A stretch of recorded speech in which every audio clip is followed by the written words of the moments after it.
Good evening. My name is Dr. Burton.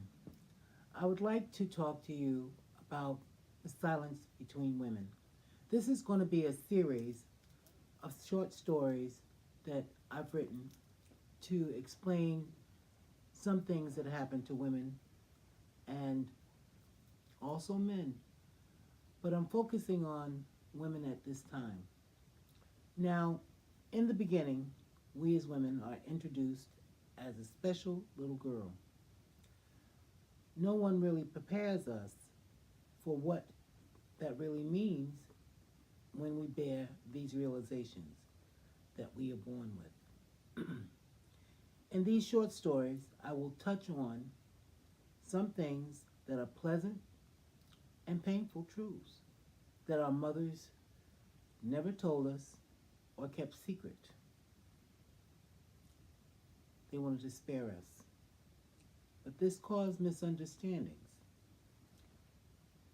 And when you develop into a woman and grow as a mother, these key issues are very important. In the beginning, we are taught speech and some form of language to interact with others. Communication is critical. We're allowed to know some things of ourselves. We play, we learn, form a religion, and learn cleanliness. However, during this phase of development, we don't understand what is behind the hidden door. It is at the early age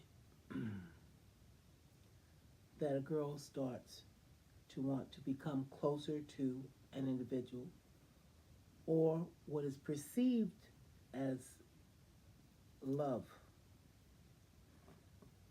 nature versus nurture. As they can come to terms with their own innocence of their minds, mothers who have hidden the truth about sexuality will hide the secrets from their daughters. And they don't teach them at a young age, through their behaviors, what is right and wrong. It is because mothers don't think of their child as a sexual being. Now I want to pause there for a minute. I want you to think about each child that is born. You don't think of them as a sexual being. You don't think of them as anything other than a child. You don't go into your mind of, oh, she's going to grow up, he's going to grow up.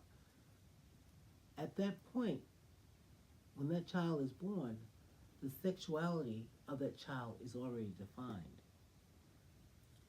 Now, many of us don't want to look at that.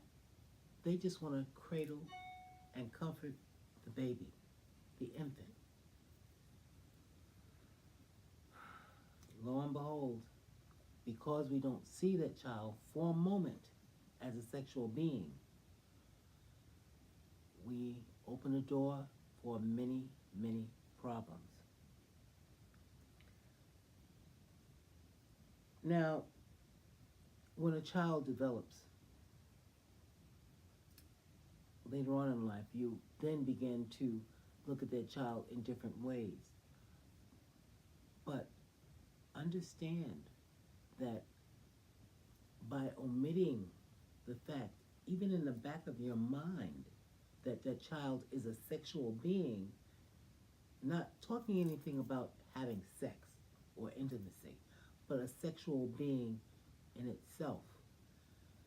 When we don't look at the child as that, among other things, we close the door on certain things as a child grows.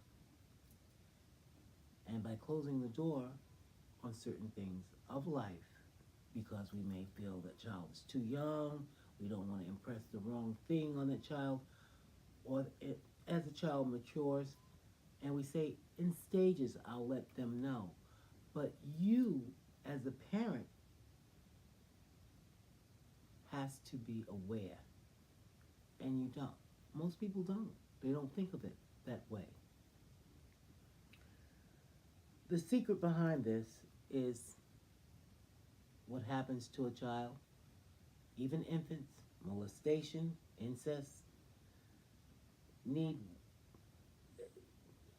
needs that are termed as love, which is a very misused word in our society.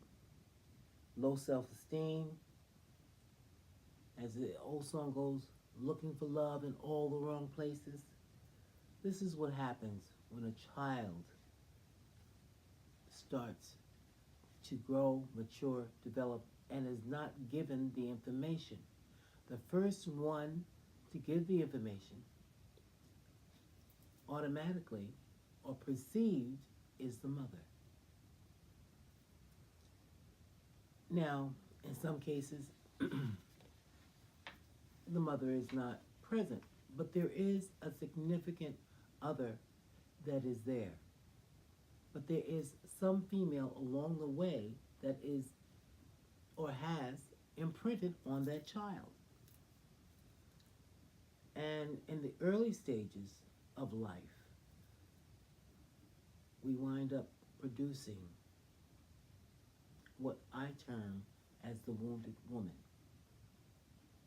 This is the child that grows up to be the wounded woman, the teenager that's a wounded woman, a wounded female, whichever you like. But one thing you have to consider is when a child develops and matures, there are things that we don't feel that child is ready for.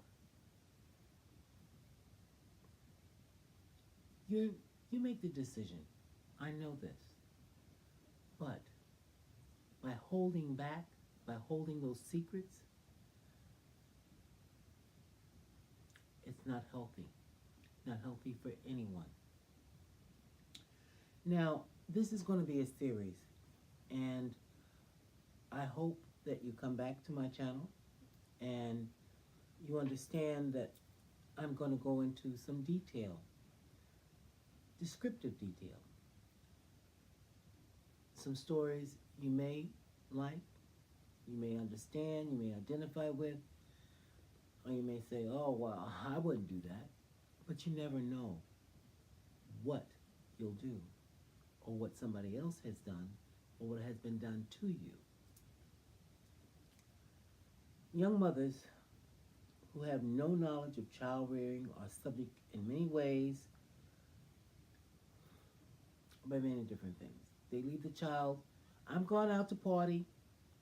They leave the child with a friend or grandmother or uncle.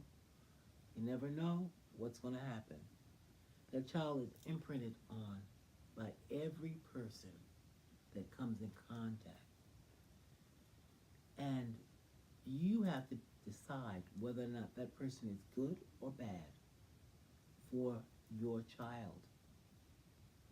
And by not informing your child, by not being the woman, the mother, the caregiver of that child, and holding in the secrets, you produce trauma from birth. Because you want to protect that child. And I understand that.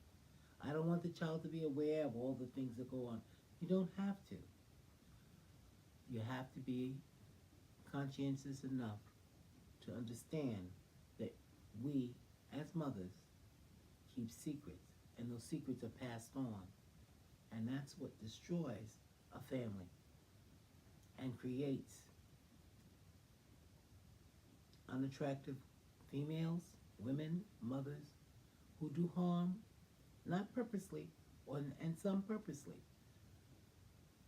but because they don't know the secrets behind what can give that person purpose and understanding, communication.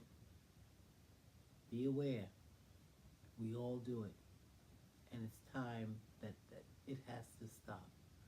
We need to inform each other Thank you very much. Stay tuned for the next part of the series. Thank you.